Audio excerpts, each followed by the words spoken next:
আসসালামু আলাইকুম বন্ধুরা, দেখো আমি এত রাতে ডিমের কোরমা নিয়ে হাজির হয়েছি। যেহেতু আপনারা সবাই জানেন আমাদের বাসায় লাইনের গ্যাস কাটা, আর সেই কারণে আজকে আমাদের সিলিন্ডার আনছে। আর আনার সাথে সাথে আব্বু বলল ঝটপট ডিম ভুনা করো ঝাল ঝাল করে। আর প্রতিদিনই কিন্তু আমি রেগুলারই ডিম ভুনাটা করি, আজকে একটু ব্যতিক্রম। আজকে আমি ডিমের কোরমাটা ট্রাই করছি, এটাও ফার্স্ট টাইম। এটাও কিন্তু ঝাল ঝাল, এটা কোনো মিষ্টি কিংবা হলুদ আমি অ্যাড করি নাই।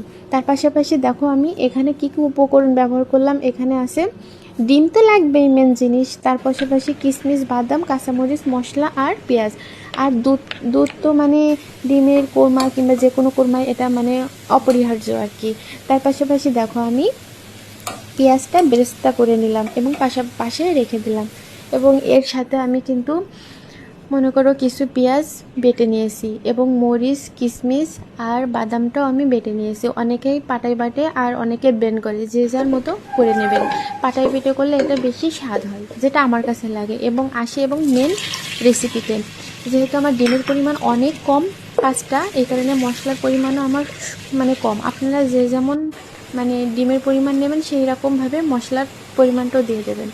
এবং দেখেন আমি এক এক করে কড়াইয়ের ভিতর তেল গরম হলে আমি সবই দিয়ে নিচ্ছি।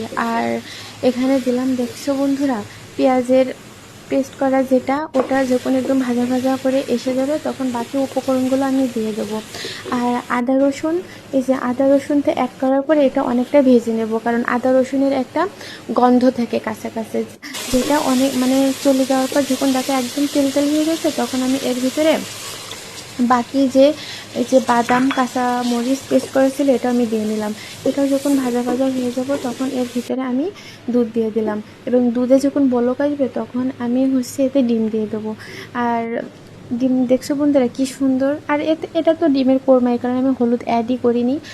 আর দেখো বন্ধুরা, এর ভিতরে আমি ঘি অ্যাড করব। আর ঘিটা একদমই বাসায় বানানোর।